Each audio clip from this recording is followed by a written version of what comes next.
ইবনুল খাত্তাবের আদি গোত্র আর জাহরা গোত্রের লোক। ওই আখনাস ইবনে সুরাইফ আব্দুর রহমান ইবনে আউফের গোত্রের ফিরে যেতে রাজি হয়, কারণ সে চায় না আমি সেনাবাহিনীর প্রধান হই।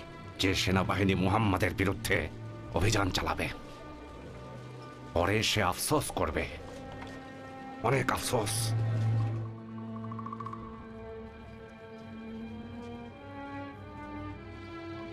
সব জলের কূপ ধ্বংস করা হয়েছে? হ্যাঁ। এই কূপ ছাড়া আর অন্য কোনো কূপে তো বিশুদ্ধ পানি পাওয়ার সম্ভাবনা নেই। হ্যাঁ আবু আমারা, আমরা নিজেদের জন্য এবং আমাদের উট আর ঘোড়াগুলোর জন্য পর্যাপ্ত পানির ব্যবস্থা রেখে সবগুলো কূপ ধ্বংস করে দিয়েছি। তাড়াতাড়ি করো আম্মার, তাড়াতাড়ি করো। এই যুদ্ধ গুরুত্বপূর্ণ যুদ্ধ। আল্লাহ আমাদের বিজয়ী করবে।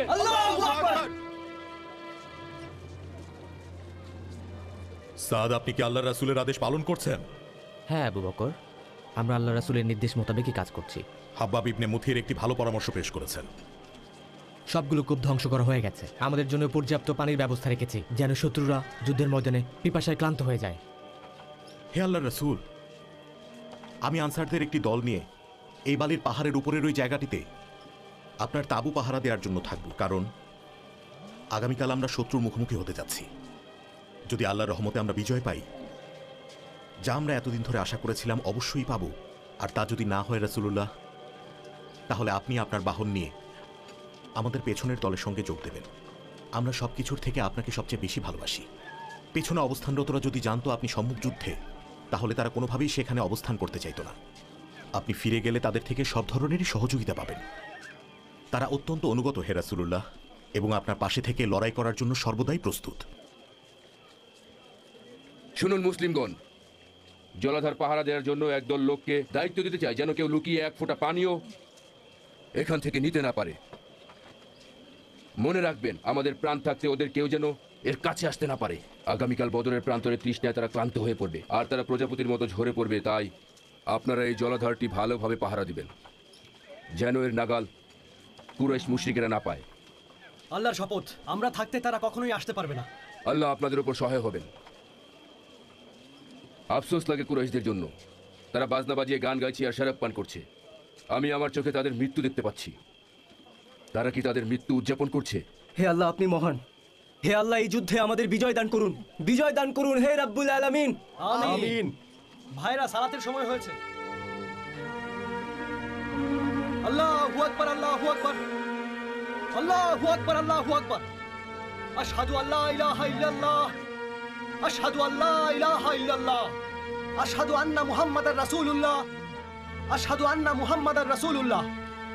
হাইয়া আলাস সালাহ, হাইয়া আলাস সালাহ, হাইয়া আলাল ফালাহ, হাইয়া আলাল ফালাহ। আল্লাহু আকবার, আল্লাহু আকবার, লা ইলাহা ইল্লাল্লাহ।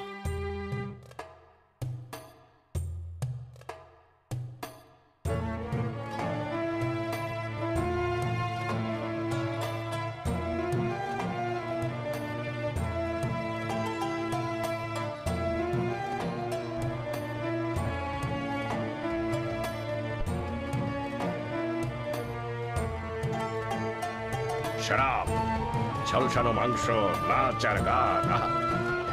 ইন্দাহের কবি বলেছিল, যখন তার কাছে তার বাবার মৃত্যুর খবর আসে, তখন সে ইয়েমেনে মদ পান করছিল।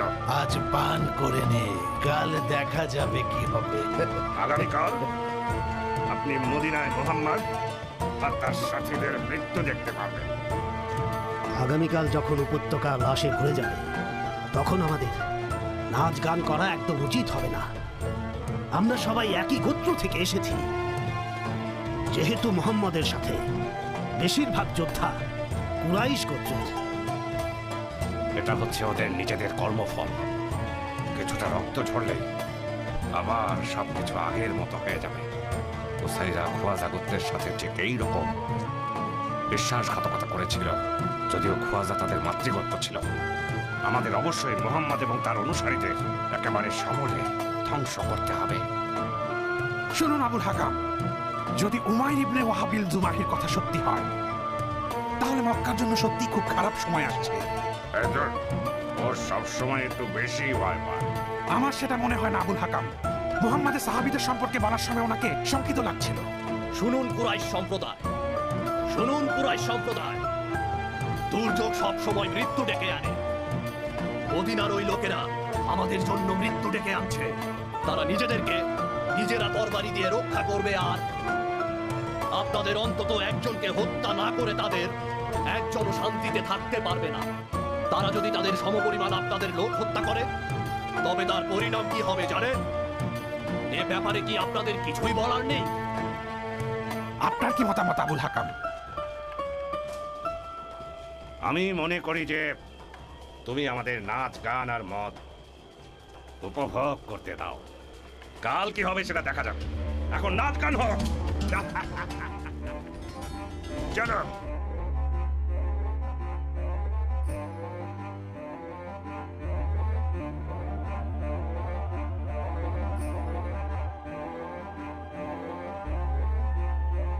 শুনুন আবুল বাহর, আমর ইবনে হিশাম কুরাইশদের নেতা হওয়ার স্বপ্নের তাড়নায় ও যুদ্ধ করতে চায়।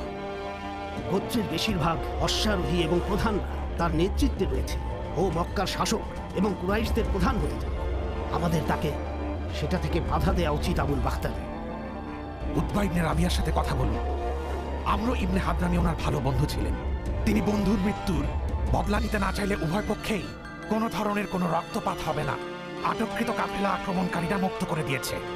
তাহলে আমাদের নিশ্চিত পরাজয় জেনেও কেনই যুদ্ধ করব, যেখানে আমাদের বিপক্ষে শক্তিশালী যোদ্ধা হামজা, উমর, আবু দুজানা, সাদ ইবনে মুয়াজ, আলী সহ আরো অনেকে আছে যারা অকুতভয় যোদ্ধা। যান উতবার সাথে জলদি কথা বলুন। যান হাকিম। আমি কথা বলবো কারণ উতবা হচ্ছেন আব্দে শামস গোত্রের প্রধান, আর আবুল হাকাম নিশ্চয়ই আব্দ মানাফের গোত্রের কর্তৃত্বকে অস্বীকার করতে পারবে।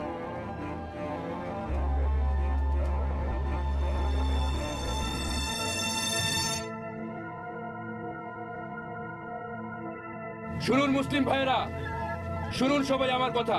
আপনারা জানেন আল্লাহ রাসূল সাল্লাল্লাহু আলাইহি ওয়াসাল্লাম কখনো যুদ্ধ চান না।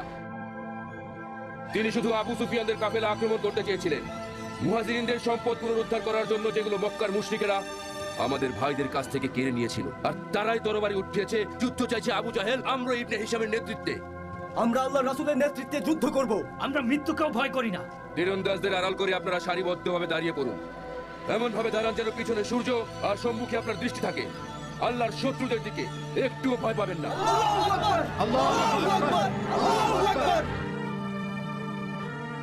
অতঃপর সওয়াদ আল্লাহ রসুল সাল্লাল্লাহু আলাইহি ওয়াসাল্লামকে বললেন, ইয়া রসুল আল্লাহ, আমরা আপনার সাথে যুদ্ধে আসার সৌভাগ্য পেয়েছি। আমার শেষ ইচ্ছা একবারের জন্য আমি আপনার হাত স্পর্শ করে দেখতে চাই, যদি আপনি সুযোগ দেন।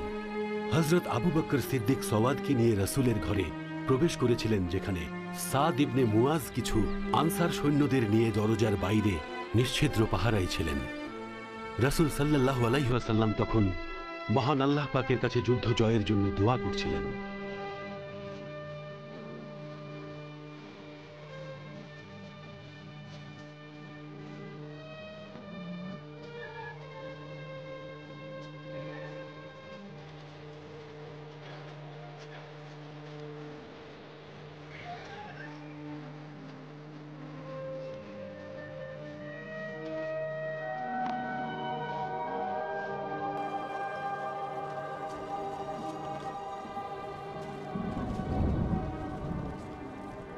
আল্লাহ বৃষ্টি দিয়েছেন, সুবহানাল্লাহ।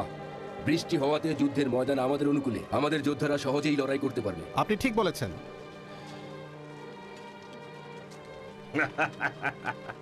তাদের সৈন্য সংখ্যা মাত্র 300, আর আমাদের প্রায় 1000 খানেক তেজি যোদ্ধা আছে। তাদের থেকে অনেক বেশি খফাফ ইবনু আইমান রুকসাল গিফারি তার পুত্রকে দিয়ে আমাদের কিছু উট পাঠিয়ে বলেছে, যদি আরো অস্ত্র আর যোদ্ধা প্রয়োজন হয় আমরা পাঠাবো। তবে সে প্রস্তাব ফিরিয়ে দিলেন কেন? আমি তাকে বলেছিলাম যে মুহাম্মদ আর তার অনুসারীরা যদি আমাদের সাথে যুদ্ধ করে তাহলে আমরা তাদের পরাজিত করতে পারবো, কিন্তু আমরা যদি ওই মুহাম্মাদের দাবি মতো আল্লাহর সাথে লড়াই করি তবে কোনো প্রাণী আমাদের সাহায্য করতে পারবে না। এই কথা শোনার পর আমি আর তাদের সাহায্য নিতে যাইনি।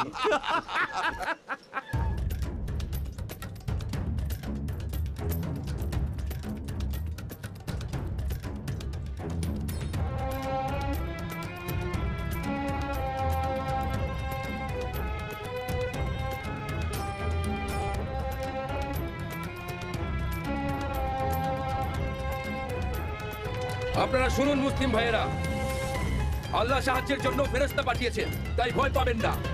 জয় আমাদের হবেই ইনশাআল্লাহ। আল্লাহু আকবার, আল্লাহু আকবার, আল্লাহু আকবার।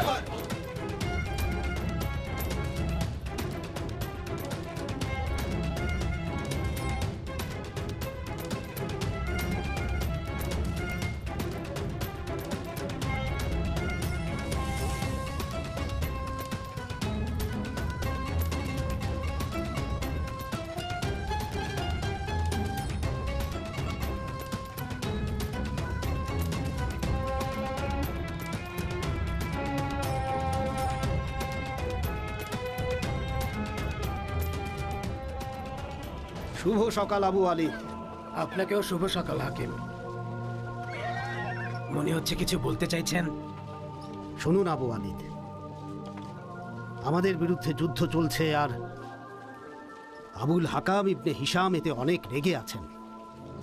যুদ্ধ করার জন্য যা লাগে তা হলো একটি তলোয়ার বা তীরের আঘাত, যা মানুষকে যুদ্ধক্ষেত্রে পতনের দিকে নিয়ে যায়। যুদ্ধ হলে কত মানুষ মারা যায়। আপনি এমন কিছু করুন যাতে চিরকালের জন্য স্মৃতি হয়ে থাকবেন, ঠিক যেমনটি আপনি করেছিলেন যখন আপনি পবিত্র যুদ্ধে তরুণ ছিলেন। সেটা কি হতে পারে?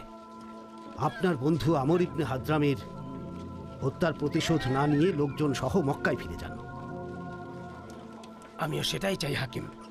চলুন মক্কায় ফিরে যাই। আমার বন্ধু কাফেলায় যা সম্পদ হারিয়েছে তার ক্ষতিপূরণ আমি দিয়ে দেব। এখন আবুল হাকামের কাছে যেতে হবে। আমি ভয় পাচ্ছি যে কোনো সময় সে যুদ্ধ শুরু করে। আমিও সেটাই চাই হাকিম। চলুন মক্কায় ফিরে যাই। আমার বন্ধু কাফেলায় যা সম্পদ হারিয়েছে তার ক্ষতিপূরণ আমি দিয়ে দেব।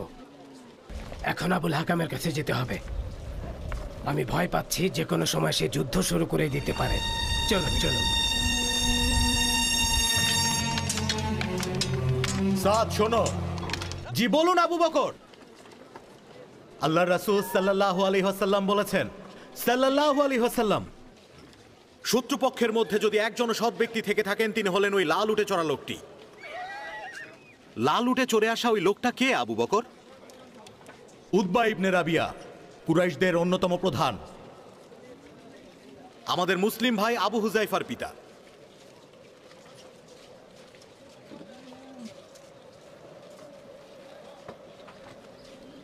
আমরা যদি মোহাম্মদের দাবি অনুযায়ী আল্লাহর বিরুদ্ধে যুদ্ধ করি তাহলে আমরা কেউই টিকতে পারবো না।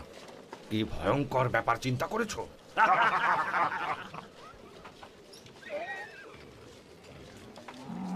আরে উদ্বা,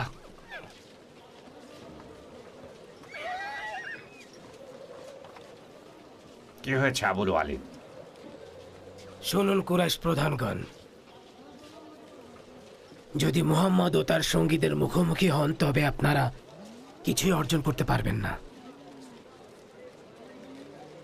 কারণ যখন দুই বাহিনী মুখোমুখি হবে তারা বিপরীতে যাদেরকে দেখতে পাবে সেটা উভয়ের জন্যই কাম্য না। যেমন তার চাচাতো ভাই এবং চাচা বা তার নিজের গোত্রের কেউ। সুতরাং আপনারা ফিরে যান এবং মুহাম্মদকে বাকি আরবদের হাতে ছেড়ে দিন। যদি তারা তাকে হত্যা করে তবে আপনি আপনার লক্ষ্য অর্জন করবেন, আর যদি না পারে তাহলে আপনারা বলতে পারবেন আমরা যুদ্ধই করিনি। হে কুরাইশ সম্প্রদায়, আমি আমার তলোয়ার হাতে নিয়ে প্রস্তুত। আর আপনারা এখনই ভয় পেয়ে গেলেন ওই জঘন্য মুহাম্মদ আর তার সাথীদের দেখে। লাত আর উজ্জার কসম, আমরা ততক্ষণ ফিরে যাব না যতক্ষণ মুহাম্মদকে শেষ না করব। আপনি এ কথাগুলো বলতেন না যদি না আপনার ছেলে আবু হুজাইফা মুহাম্মদকে অনুসরণ করত। আপনি একটা কাপুরুষ। যুদ্ধ শুরু হলেই বোঝা যাবে কে কাপুরুষ আবুল হাকাম।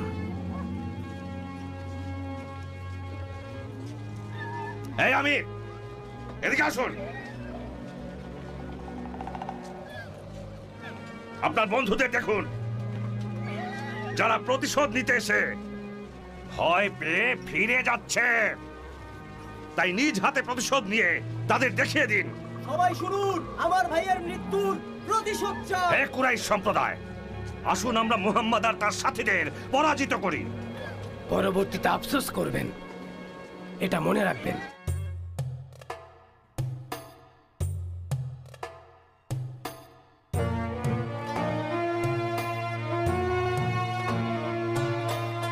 শুনুন মুসলিমগণ, শুনুন মুসলিমগণ, আল্লাহ রাসূল সাল্লাল্লাহু আলাইহি ওয়াসাল্লাম বলেছেন, আপনাদের জন্য সুসংবাদ রয়েছে। আল্লাহর পক্ষ থেকে জিবরাইল আমাদের জন্য তার ফেরেশতা বাহিনী নিয়ে আসছে আমাদের সাহায্য করার জন্য। দেখুন দেখুন, ফেরেশতারা পাহাড়ের উপর থেকে আসছে। আল্লাহু আকবার, আল্লাহু আকবার, আল্লাহু আকবার।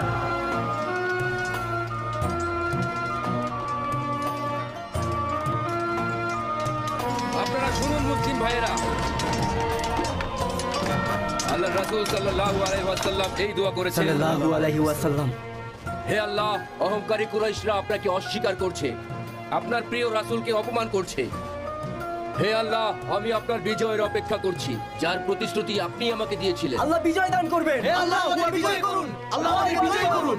আপনারা শুনুন ভাইরা, আমাদের দলের যোদ্ধাদের ভালো করে চিনে রাখুন। যে কোনো বিপদে আল্লাহ রাসূল সাল্লাল্লাহু আলাইহি ওয়াসাল্লাম আমাদের আদেশ দিয়েছেন সাল্লাল্লাহু আলাইহি ওয়াসাল্লাম আল্লাহকে এই মহিমান্বিত নামে ডাকতে। আহাদুন আহাদ, আল্লাহ আহাদ, আল্লাহ আহাদ। আমরা তো এখন পিপাসায় মরতে বসেছি। বদরের কূপে প্রচুর পানি আছে। এই যে আবুল হাকাম, মুহাম্মদ আর তার অনুসারীরা সব কূপ ধ্বংস করে দিয়েছে। ওরা আমাদের পানি থেকে বঞ্চিত করেছে। তাদের হত্যা করে আমরা পানি আনবো।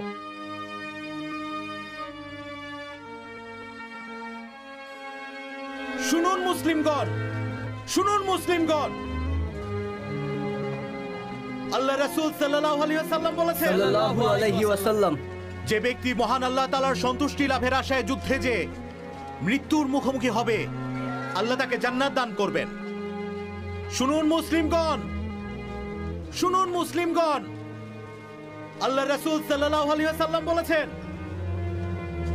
যে ব্যক্তি মহান আল্লাহ তাআলার সন্তুষ্টি লাভের আশায় যুদ্ধে যে মৃত্যুর মুখোমুখি হবে, আল্লাহ তাকে জান্নাত দান করবেন।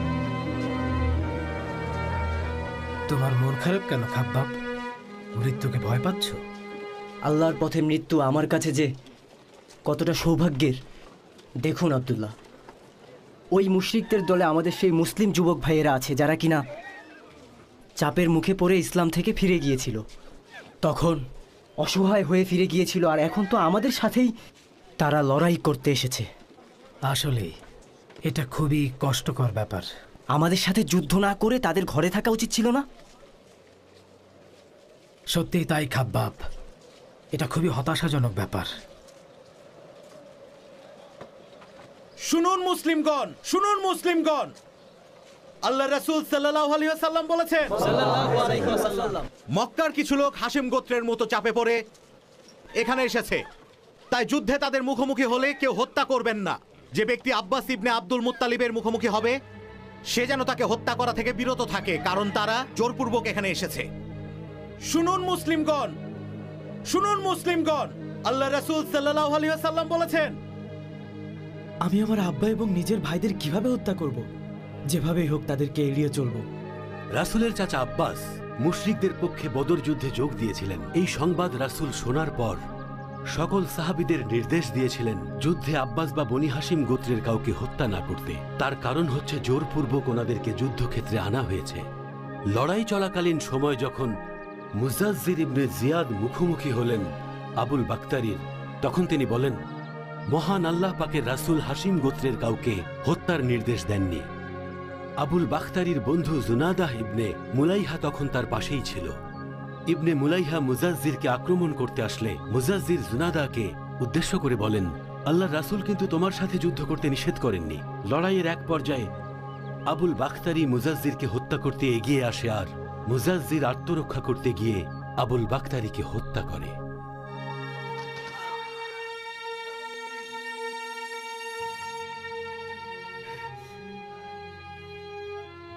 আল্লাহ রহম করুন। শুনুন মুসলিমগণ, বদর যুদ্ধের প্রথম শহীদ মির্জা ওমর ইবনে খাত্তাবের দাস।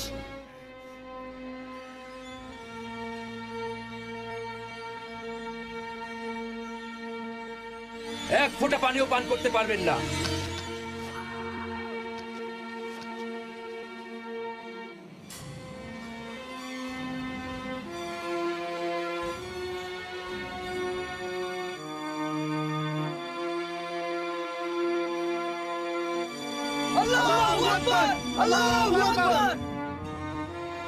এখানে কোনো সম্মুখ যোদ্ধা আছে?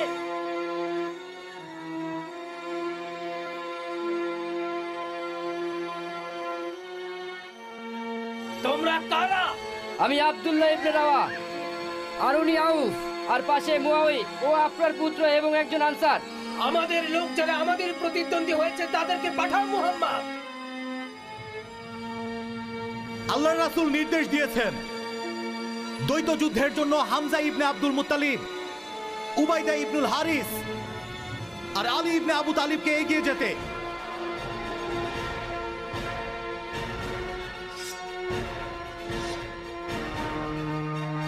আমাদেরকে কি যোগ্য প্রতিদ্বন্দ্বী মনে হচ্ছে? ভাই সাইবা, পুত্র ওয়ালিদ,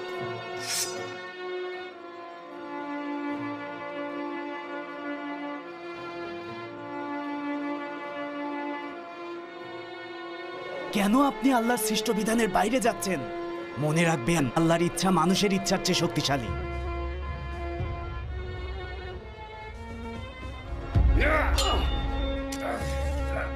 আপনার যুদ্ধে আসাটা একেবারেই উচিত হয়নি উতবা, যেখানে আপনি যুদ্ধে না আসার পরামর্শ দেন।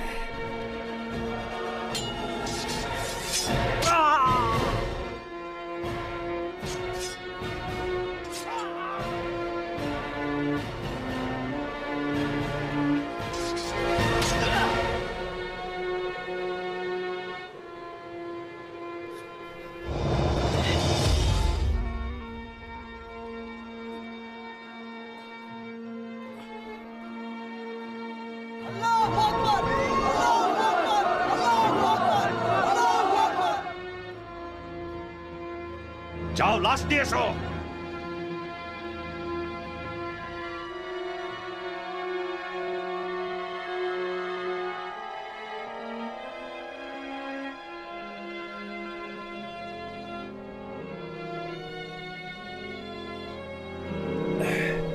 তীর নিক্ষেপ করুন।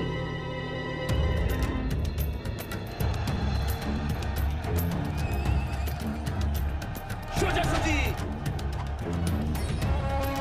নিক্ষেপ করুন।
আমি তোমার বন্দী নাও, তোমার বন্দী। শোনো, ও আমার বন্দী। আর এক মুহূর্ত বাঁচতে দেব না।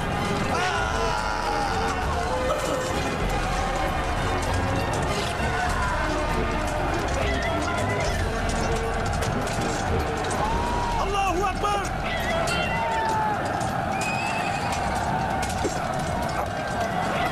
তাকে আমি দেখছি। আব্দুল্লাহ, যুদ্ধে কারা বিজয়ী হচ্ছে? আল্লাহ তো রাসূল বিজয়ী হচ্ছে। আমি আবু জাহেলকে হত্যা করেছি। আল্লাহু আকবার, আল্লাহু আকবার।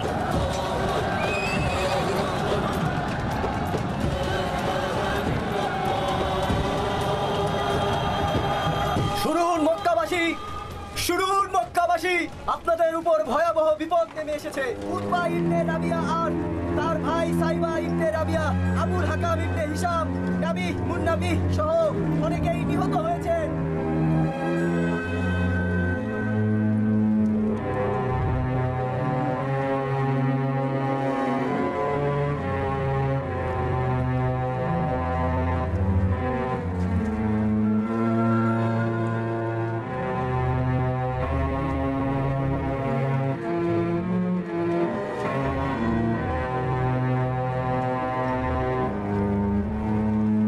রাসূল সাল্লাল্লাহু আলাইহি ওয়াসাল্লাম জিজ্ঞেস করেছেন, তুমি কি তোমার পিতা আর ভাইয়ের মৃত্যুতে কষ্ট পাচ্ছ হুযাইফা? না রাসূলুল্লাহ, আমি আমার বাবাকে সবসময় একজন জ্ঞানী ব্যক্তি হিসেবে জানতাম। ভেবেছিলাম তিনি মুসলিম হবেন, কিন্তু তিনি মুসলমানদের বিরুদ্ধে যুদ্ধ করে নিহত হয়েছেন। আমার কষ্ট হচ্ছে কারণ তার চিরস্থায়ী বাসস্থান হবে জাহান্নাম। আবু হুযাইফা, তুমি মন খারাপ করো না, তোমার মানসিক শক্তি আরো দৃঢ় হোক। শুনুন আনসারগণ, শুনুন মুহাজিরিন ভাইরা, শুনুন মদিনাতুল মুনাওয়ারাবাসী, হে আল্লাহ ও রাসূলের অনুসারীরা, শুনুন সবাই, সবাই শুনুন। কুরাইশরা পরাজিত হয়েছে, বিজয় আল্লাহ রাসূল সাল্লাল্লাহু আলাইহি ওয়াসাল্লাম ও মুসলমানদের হয়েছে। আল্লাহু আকবার, আল্লাহু আকবার, আল্লাহু আকবার, আল্লাহু আকবার, আল্লাহু আকবার। বিশ্বাস করো সাফওয়ান, এটা এমন একটা পরাজয় যা কুরাইশদের পক্ষে মেনে নেওয়া খুবই কষ্টকর। অনেক কুরাইশ প্রধানরা এবং অশ্বারোহীরা নেই। পুত্র হানজালাকেও আমি হারিয়েছি, আমার বন্দী হয়েছে। আমি মুক্তিপণের অর্থ দেব না। আমাদের শোক নিয়ন্ত্রণ করতে হবে, যেন মুহাম্মদ আমাদের দুর্বল না ভাবে। আমরা এর প্রতিশোধ নেব, আমরা এর প্রতিশোধ নিয়েই ছাড়বো সাফওয়ান। অবশ্যই আমরা এর প্রতিশোধ নেব কুরাইশ প্রধান, ভালো পরিকল্পনা করেছেন।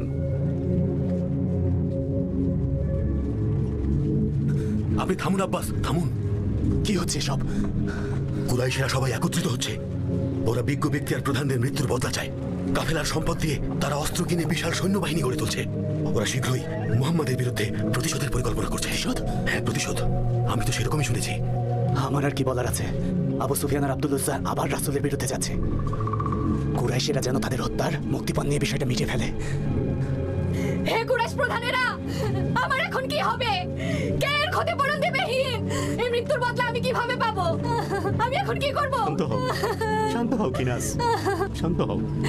শুনুন মক্কার প্রধান, আমার পুত্র আবু আজিজ, দেখুন সব মক্কার নারীরা বলাবলি করছে। আমার চোখের পানি কি কখনোই শেষ হবে না? আবু আজিজ কি আর কখনোই ফিরে আসবে না? তারা তরবারির আঘাতে তার দেহ ছিন্ন ভিন্ন করে দিয়েছে, শেষ নিঃশ্বাস পর্যন্ত তাকে যন্ত্রণা দিয়ে হত্যা করেছে। তারা তাকে ধুলোর উপর দিয়ে তার রক্তাক্ত দেহ টেনে হিচড়ে নিয়ে গেছে। কে আমার প্রতিশোধ নেবে? কে আমার প্রতিশোধ নেবে? আর অবশ্যই আমার পুত্র ছিল কুরাইশের শ্রেষ্ঠ পুরুষ। আপনি কি এর প্রতিশোধ নেবেন না আবু সুফিয়ান? আপনি কি দেখতে পাচ্ছেন না আমাদের হৃদয় ক্ষত বিক্ষত হয়েছে? আপনার কি কিছুই করার নেই? লাত উজ্জার শপথ, আমি মুহাম্মদ আর তার বাহিনীর উপর কুরাইশের নিহত সব যোদ্ধাদের হত্যার বদলা নেব। শুনুন আমার কথা। কুরাইশদের মধ্যে যিনি সবচেয়ে বেশি মুহাম্মদ আর তার অনুসারীদের নির্ভয়ে আঘাত করতেন, তিনি আজ আর আমাদের মাঝে নেই। আর আপনার পুত্র ওহাব মুহাম্মাদের কাছে বন্দী। এমনকি আমার পিতাকে সহ অনেককেই তারা হত্যা করেছে। তাদের ক্ষতিপূরণ অপূরণীয়। আপনি একদম ঠিক বলেছেন। যদি আমি অন্যদের কাছে ঋণী না থাকতাম এবং আমার পরিবারের জন্য ভয় না থাকতো, তাহলে আমি মুহাম্মদকে হত্যা করতাম, কারণ আমার ছেলে তার কাছে বন্দী। আমি আপনার ঋণ শোধ করব আর আপনার সন্তানদের দেখে রাখব। যতদিন তারা বেঁচে থাকবে ততদিন দায়িত্ব পালন করব। নিশ্চিন্তে আপনি যান উমাইর, হত্যা করে আসুন। ঠিক আছে, আমি যাচ্ছি। ব্যাপারটা গোপন রাখতে হবে। আপনি যা চাইবেন তাই হবে উমাইর।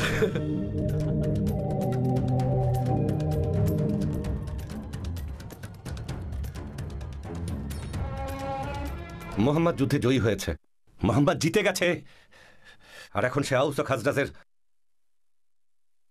পূর্ণ সমর্থন পাচ্ছে, কারণ তারা মুহাম্মদকে ছাড়া আর কাউকে নেতা হিসেবে গ্রহণ করবে না। আমরা এখন ইয়াসরিবে কিভাবে থাকবো বলো? রবের শপথ, সবাই অনুসরণ করলেও আমি কিন্তু তাকে অনুসরণ করব না। প্রকাশ্যে যদি তার বিরোধিতা করতে না পারি, গোপনে আমি তার বিরুদ্ধে লোকজন জড়ো করব।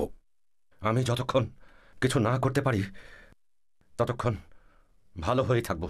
আমি তাকে অভিনন্দন জানাতে যাচ্ছি। আমাকে সেটাই করতে হবে কাব, সেটাই করতে হবে।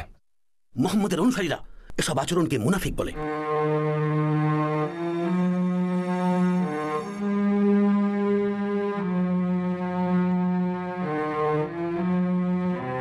উমাইর ইবনে ওয়াহাব আল-জুমাহি আল্লাহর রাসূলের মসজিদে কেন প্রবেশ করছেন? সবাই জানে যে আপনি কুরাইশদের মধ্যে একজন নিকৃষ্ট লোক। নিশ্চয়ই খারাপ কোনো উদ্দেশ্য নিয়ে এসেছেন। যান, আল্লাহর রাসূলকে রক্ষা করুন। এখানে কেন এসেছেন ইবনে ওয়াহাব? নিশ্চয়ই ভালো কিছুর জন্য না, কারণ আপনি বদর যুদ্ধে আমাদের লোকদের আমাদের বিরুদ্ধে উস্কে দিয়েছিলেন। সবাইকে শুভ সকাল। মহান আল্লাহর প্রিয় রাসূল আপনাকে সালাম জানিয়েছেন। সালাম হলো আল্লাহর পক্ষ থেকে তার বান্দাদের জন্য রহমত। সালাম জান্নাতবাসীদের অভিবাদন। এটা আমার কাছে নতুন। কেন এসেছেন উমাইর? আমি এসেছি কারণ আমার ছেলে ওহাব এখানে বন্দী। আশা করি ভালো ব্যবহার করবেন। এটা জানার জন্য কাঁধে করে তরবারি নিয়ে এসেছেন? আমি তরবারি রেখে দিচ্ছি। আমি লড়াই করতে আসিনি, আমি শুধু আমার বন্দী ছেলের জন্য এসেছি। রাসূল সাল্লাল্লাহু আলাইহি ওয়াসাল্লাম বলেছেন আপনি সন্তানের জন্য আসেননি। আপনি সাফওয়ান ইবনে উমাইয়া ইবনে খালাফের সাথে কুরাইশের নিহত যোদ্ধাদের সম্পর্কে আলাপ করেছেন, যাদেরকে কূপে নিক্ষেপ করা হয়েছিল। যদি ঋণ ও বাচ্চাদের জন্য চিন্তা করতেন তাহলে মুহাম্মদকে হত্যা করতেন। তাই সাফওয়ান ঋণ ও সন্তানদের দায়িত্ব নিয়েছেন, বিনিময়ে আপনি আল্লাহর নবীকে হত্যা করতে এসেছেন। আল্লাহ তা কখনোই হতে দেবেন না উমাইর। আল্লাহর শপথ, আপনি সত্য বলছেন। এই বিষয়টা আমি আর সাফওয়ান ইবনে উমাইয়া ছাড়া আর কেউ জানতো না। আশহাদু আন্নাকা রাসূলুল্লাহ।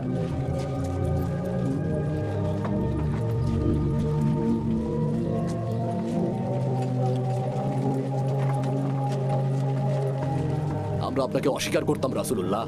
আপনি আমাদের মাঝে সত্যের বাণী আনার পরেও আপনাকে আমরা অবিশ্বাস করে গেছি। আল্লাহর শপথ, এটা আমি আর সাফওয়ান ব্যতীত আর কেউ জানতো না। কিন্তু এখন আমি জানি, একমাত্র আল্লাহ আপনার কাছে এটা প্রকাশ করেছেন। আলহামদুলিল্লাহ, আল্লাহ আমাকে হেদায়েত দান করেছেন।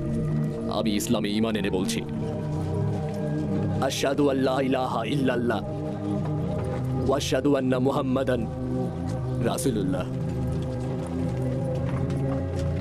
আল্লাহর রাসূল বলেছেন আপনি এখন থেকে মুসলিম ভাই।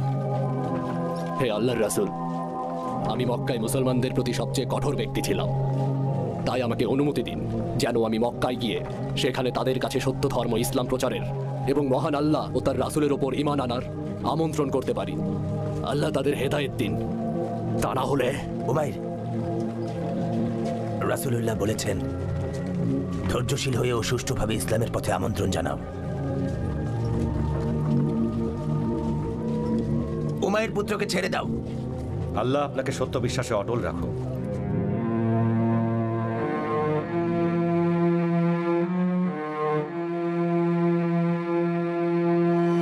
শুনুন কুরাইশের সবাই, আমাদের উপর শোক নেমে এসেছে।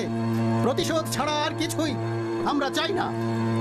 এ কারণে আমাদের প্রচুর যোদ্ধা আর অস্ত্র দরকার। বদর যুদ্ধের আগে যে কাফেলাকে মুহাম্মাদের হামলা থেকে রক্ষা করেছিলাম, আমি চাই সেই সম্পদ আপনারা জমা দিন, যেন আমরা যুদ্ধের জন্য সকল প্রস্তুতি নিতে পারি। আমরা রাজি আবু সুফিয়ান। মুহাম্মাদের বিরুদ্ধে প্রতিশোধ নিতে প্রস্তুত হন। মুহাম্মাদের বাহিনীরা বন্দীদের মুক্তি দিচ্ছে মক্কার প্রধান। যেমন তাদের বন্দী সুহাইল ইবনে আমর, সে ইতিমধ্যে মক্কায় ফিরে এসেছে। লোকেরা বলছে মুহাম্মদ নাকি বন্দীদের প্রতি সদয় আচরণ করছে। করলে করুক, আমি প্রতিশোধ না নেওয়া পর্যন্ত এক মুহূর্তের জন্য শান্তি পাবো না। আমরা প্রতিশোধ নিতে চাই কুরাইশবাসী, প্রতিশোধ। আমরা প্রতিশোধ নিতে চাই হে কুরাইশের লোকেরা, প্রতিশোধ চাই, প্রতিশোধ, প্রতিশোধ। হে মুসলিম ভাইয়েরা, এই অলংকারটি আমাদের কাছে বিবি জয়নব পাঠিয়েছেন, রাসূলুল্লাহ সাল্লাল্লাহু আলাইহি সাল্লামের কন্যা। তিনি ওনার বন্দী স্বামী আস ইবনে রাবিয়ার মুক্তিপণ হিসেবে এটা দিয়েছেন। আর এটি জয়নবকে তার মা খাদিজা রাদিয়াল্লাহু তাআলা আনহু দিয়েছিলেন। তাই আপনারা যদি বন্দীকে ছেড়ে দিতে রাজি হন তবে এই অলংকারটি তার হাতে ফিরিয়ে দিন, তাহলে আল্লাহ রাসূল খুশি হবেন। আমরা একমত আল্লাহর রাসূল। হে আস ইবনে রাবিয়া, মহান আল্লাহর রাসূল সাল্লাল্লাহু আলাইহি ওয়াসাল্লাম মক্কায় পৌঁছে কন্যাকে তার কাছে পাঠাতে নির্দেশ দিয়েছেন। যেহেতু সে একজন বিশ্বাসী মুসলিম, তাই বন্দী আনুগত্য দেখিয়েছেন। তাকে তালাক দিয়ে পরিবারের কাছে ফিরে আসার সুযোগ দিন। ঠিক আছে, আমি তাহলে তাই করব। শুনুন মুসলিম ভাইয়েরা, আল্লাহ রাসূল সাল্লাল্লাহু আলাইহি ওয়াসাল্লাম বলেছেন, বদরের মতো ভয়াবহ যুদ্ধে উমর ইবনুল খাত্তাব সাহসিকতার সাথে যুদ্ধ করেছেন। তিনি বন্দীদের হত্যার পরামর্শ দিয়েছিলেন, কিন্তু আমি বলেছিলাম যে আমাদের তাদের জীবিত রাখা উচিত। আল্লাহ তাদের সত্যের দিকে অবশ্যই পরিচালিত করবেন। আল্লাহ তাআলা বলেন যে দেশ সম্পূর্ণভাবে শত্রুমুক্ত না হওয়া পর্যন্ত বন্দি রাখা কোনো নবীর জন্য সঙ্গত নয়। তোমরা কামনা করো পার্থিব সম্পদ, আর আল্লাহ চান পরলোকের কল্যাণ। আর আল্লাহ পরাক্রমশালী, প্রজ্ঞাময়। আল্লাহর পূর্ব বিধান না থাকলে তোমরা যা গ্রহণ করেছ তার জন্য তোমাদের উপর মহাশাস্তি আপতিত হতো। আপনি জয়ী হয়েছেন ওমর। আল্লাহ বলেন, যুদ্ধে যা গনিমত লাভ করেছে তা বৈধ ও পবিত্রভাবে ভোগ, আর আল্লাহকে ভয় করো। তিনি ক্ষমাশীল ও দয়ালু। তোমাদের যুদ্ধবন্দীদেরকে তোমরা বলো, আল্লাহ যদি তোমাদের হৃদয়ে ভালো ও কল্যাণকর কিছু দেখে থাকেন, তাহলে তোমাদের নিকট থেকে যা নেওয়া হয়েছে তার চেয়ে উত্তম দান করবেন এবং নিশ্চয়ই তোমাদের ক্ষমা করবেন।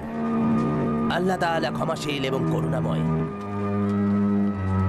সকলের উপর আল্লাহর রহমত বর্ষিত হোক। মুসলিম ভাইরা, আল্লাহর রাসূল সাল্লাল্লাহু আলাইহি ওয়াসাল্লাম বলেছেন, বন্দীদের প্রতি সদয় হয়ে